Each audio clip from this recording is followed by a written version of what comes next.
Assalamu alaikum wa rahmatullahi wa barakatuhu, and a very warm welcome back to the Arabic with Sam podcast. I hope you guys are doing really well and having a beautiful week so far. So, welcome to episode 3 in this 7-video series where we are covering the short surahs of the Quran. Some of these surahs that we teach our children first and that many of us recite regularly in our salah. So, we've already covered Surah al-Fatiha, we also covered Surah al-Asr.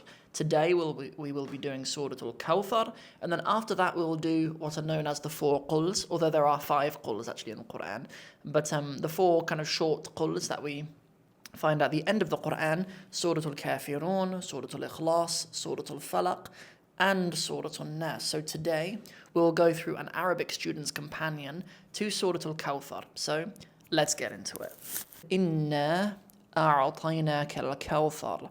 Inna, of course, is made up of 2 parts. It's made up of inna and na, and then we kind of join the nouns all together with a shadda on top. So inna meaning indeed, na meaning us. Inna, and this is Allah subhanahu wa ta'ala speaking directly to the Prophet sallallahu alaihi wasallam, saying, indeed us, indeed we have, a'atayna, from the verb a'ata, which is a form for verb, a'ata, but it's also a verb which is naqis or fi'l or final weak rather.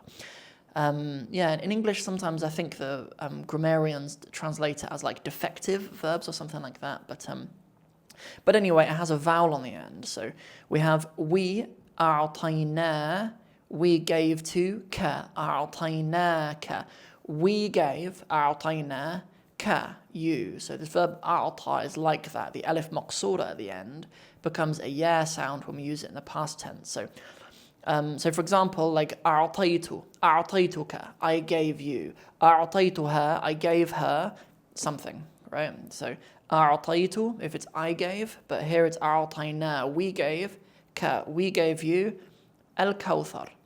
Ma ma'ana al-Kawthar? What does al-Kawthar mean? The Prophet sallallahu alaihi wasallam described it like this, that it is annahu naharan, that indeed it is a nahar, it is a river. Wa'adani, yes, sorry, so wa'adani, he promised it me. Wa'ada is a verb to promise, ni is me, and then he.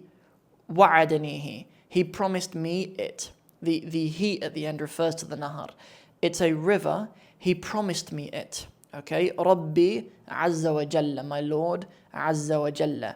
Alayhi khayrun kathir. That in it there is lots of good. So it is a river in Jannah that Allah has promised the Prophet sallallahu alaihi wasallam. Important Arabic language bit here, as like a sort of a tafsir point, is like from the tafsir, useful words for the Arabic student, of course, a nahar, a river. So we're saying that al-Kawthar is a river. Wa'ada, he promised me. Wa'adani, he promised me he. Wa'adanihi, he promised me it. And in it there is khayrun kathir, there is lots of good in it. So what have we got so far? Inna a'taynaka al-Kawthar. Indeed we have given you al-Kawthar. We have given you al-Kawthar, which is of course the word which this surah gets its name from.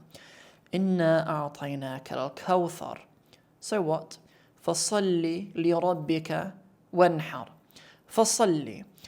So pray. Fa is separate to the word salli. Fa, it means so. Salli is the imperative of the verb salla yusalli. So we end up with salli. It's an imperative to one person. Salli. So pray لِرَبِّكَ, to your Rabb. So pray to your Lord. فَصَلِّ لِرَبِّكَ. Of course we hear Rabbi because it's after li. Okay, the li makes the next word have a kasra on the end. لِرَبِّكَ, to the Lord of you, right? Pray to your Lord. Wanhar. What does wanhar mean? So there's a verb nahara, I believe it's nahara, like that, with a ha in the middle, not to be confused with the word nahar, meaning a river. Nahara with a ha in the middle. It's much like dhabaha in terms of meaning to slaughter, but nahara refers specifically to the slaughter of camels. And there's a particular technique used for slaughtering camels. I'm not privy to that. I mean, when I've observed camels being slaughtered here in Somalia, the strategy seems almost the same. Although There are some things that you do with the camel, because a camel, of course, has a long neck. So when you slaughter a camel, you'll bring the camel's head like around behind it, so it's kind of facing away from where you'll cut at its throat. So there's a slight different technique, but I'm not sure if that's what the verb inhar refers to, the imperative, and to slaughter. But Allah is commanding the Prophet, so pray wanhar and slaughter, and when you're going to sacrifice animals for food, and when you slaughter a camel, do wanhar, slaughter them correctly. Inna shani'aka is the next ayah. Inna shani'aka. So we've already actually seen inna in the first ayah when we saw inna, indeed we. But with this ayah we have inna shani'a. So inna means indeed or verily again. Shani' are your enemies. Of course, we see the word enemy in other places in the Quran, but we actually see the word adu be used rather than shani'. There's a slight difference between an adu and a shani'. If you want to search for the word shani', it's actually the ism fa'il, it's the active participle, the one who does. Shana'a, the root letter actually sheen and nun and hamza. And it's someone who is hateful. It's a hateful enemy who actually maybe insults you and things like this. So there's a slight difference, whereas an adu, the word adu itself more seems to carry a connotation of just their position, that they're your enemy rather than their actions towards you. Whereas a shani' is a hateful enemy who will insult you and say evil things about you or to you. So there's a slight difference between an adu and a shani'. Inna shani'aka. So inna shani'a, because shani'a comes after inna, right? So that's why shani'a has a fatha on the end. Indeed, your enemy, shani'aka, inna shani'aka he is the al-abtar. Ma ma'ana al-abtar? Al-abtar is on this pattern which we usually see colours on actually. For example, we have like the colour ahmar, meaning red, or azraq, meaning blue, or akhdar, meaning green. This is abtar. Abtar, it means to be cut off. I remember reading a classical Arabic text when I was at university, and the word abtar was used to refer to a camel that's tail had been cut off. I'm not sure if that's if that's a generic term, but the term abtar, it means that they have been cut off.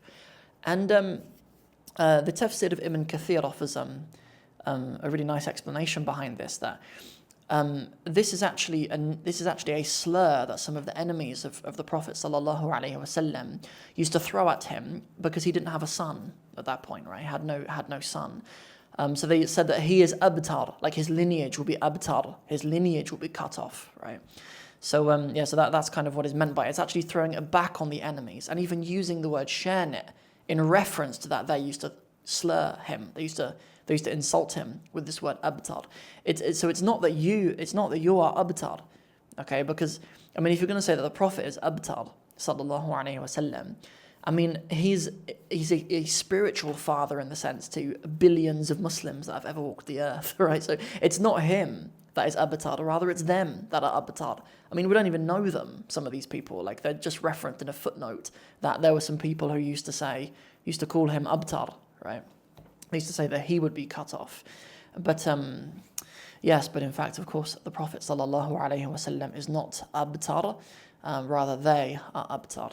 So that's everything for this video. Thank you so much for watching or listening along if you're listening in on the podcast. And I'll see you guys in the next episode where we will be going through Surah al-Kafirun, inshallah. Assalamu alaikum wa rahmatullahi wa barakatuhu. If you'd like to bring some structure, accountability, and engagement to accelerate your Arabic, then you can learn Arabic with me personally, 8 weeks at a time, on the Arabic in 60 Steps program. Just click the link in the description below or check out arabic in 60steps.com.